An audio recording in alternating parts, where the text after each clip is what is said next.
morning.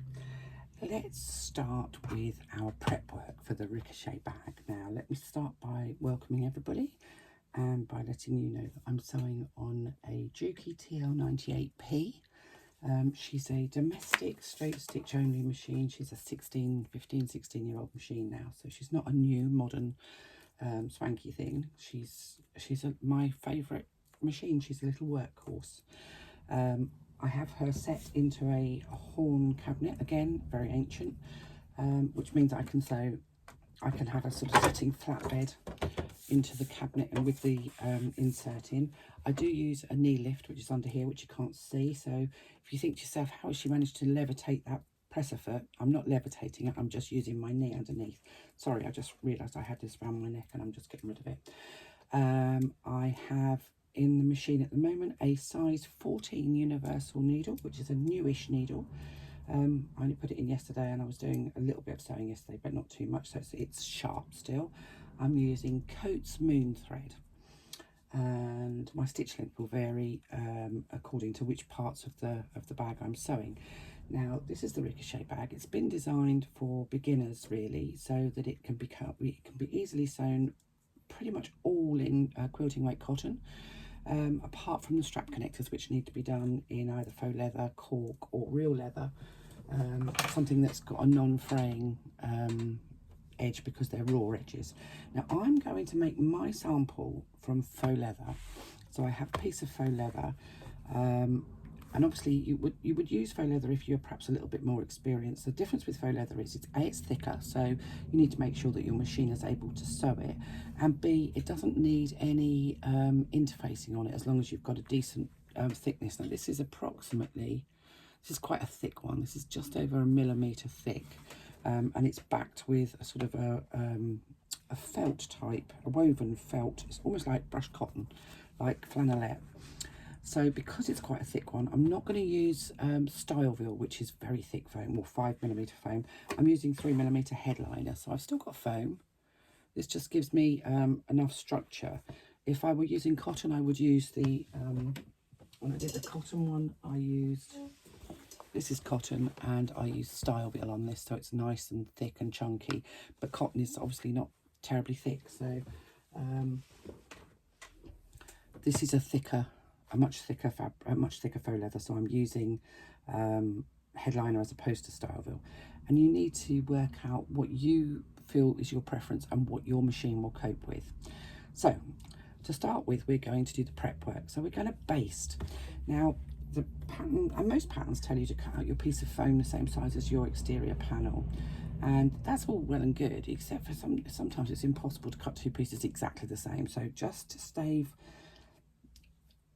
myself stressing about having two pieces that don't match, I cut my piece of foam bigger. So this is a bit bigger, and I'm going to baste all the way around the outsides. And baste stitching is at my longest stitch length, which is 6 on my machine. For some people it's only 4, doesn't matter. And what I would suggest is that you use a different coloured thread, so perhaps a brightly coloured thread, so you can tell which are your base stitches later on, because you will be removing these stitches. For anybody that's wondering, and don't ask me where you can buy this, because it's not bought, it's I've hand painted it, so it's not come from a supplier as such. So I'm just going to baste around the outside edge. This is my flat piece, my exterior flat panel, and I'm just basting around the outside edge.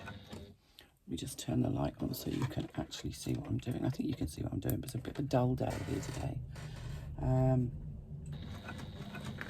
Using an 1/8 of an inch seam allowance, which just holds my faux leather to my foam.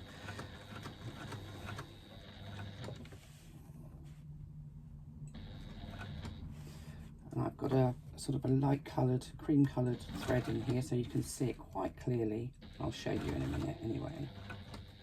Be careful as you go around that curve.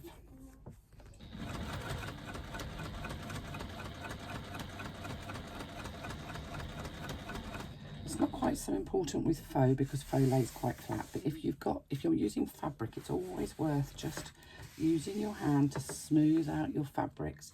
You want your fabric to sit nice and taut across your foam, not so tight that it bends the foam, but it needs to be taut, I think is the right word. So nice and firm, no gapey bits. So just kind of pull it, just give it a stroke with your hand to make sure that it's sitting nicely.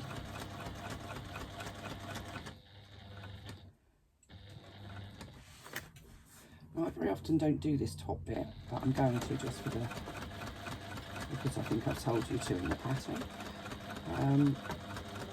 It's just more stitching to remove later on, which I, to be honest, get fed up with. But it does make a difference to the finished product if you do this. Let me grab my scissors. So didn't backstitch, don't need to backstitch because this stitching will be coming out. So you can see there, that's stitched all around the outside. It's a nice long stitch, and it's stitched at 1/8 of an inch seam allowance from the outside edge. Having done that, I can then take my scissors and trim away the excess foam. I know then that the foam is exactly the same size as my exterior piece. I haven't got any bits hanging over, haven't got any bits that are slightly too big or slightly too small.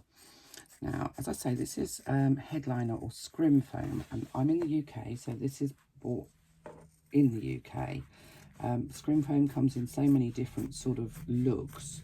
However, if you are UK based, what I would suggest is that if you buy scrim foam, usually it has a nylon mesh on one side and a sort of a felted side on the other. Let me just...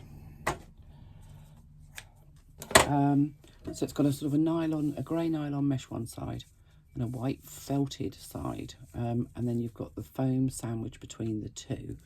Now when I baste, I always have the mesh side, so the nylon side, facing away from my fabric. So this felted side is always back to back with my fabric, and it acts a bit like, it kind of holds it in place. It's a bit like fuzzy felt used to be when we were children. Those of you that are of advancing years like me will remember fuzzy felt. Those of you who are very young, Google it. It was great fun. It was when, before we had those sort of machines that did all that. So there we go. That's my flap has been basted, and I'm going to do exactly the same with my two exterior panels. So there we go. I have my exterior panel onto my faux leather, and I'm just going to sew baste it in place. Now what I will say is that I don't do the cut out corners at the bottom. Let's just move that. I don't baste them. Again, it's at 1/8 of an inch, longest stitch length you've got on your machine.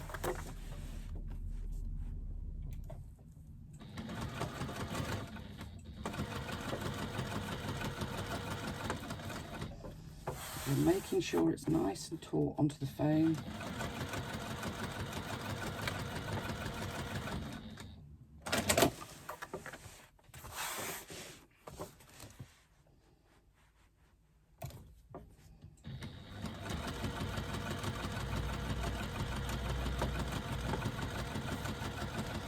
It doesn't have to be perfect stitching because it's going to be coming out. Ideally, you just need to make sure that it's within the seam allowance. So, well, not ideally, definitely. So 1/8 of an inch seam allowance on the edge.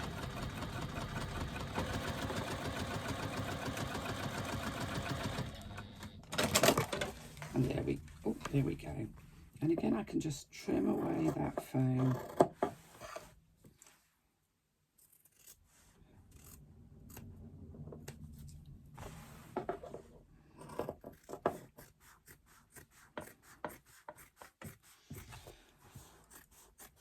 And it means that you've got no sort of gapey bits of foam on the outside of your panels. So when you're joining panels together, you match the sides and they will be matching.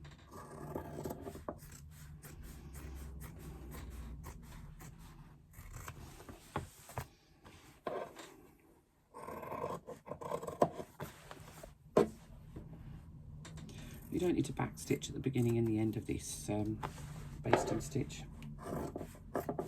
You will be removing all of the basting stitches over time, so back stitching just makes it more difficult to remove. So there we have one of our exterior panels, my flat panel. I'm going to carry on and do my other exterior panel, and then I'll come back to you with the next section.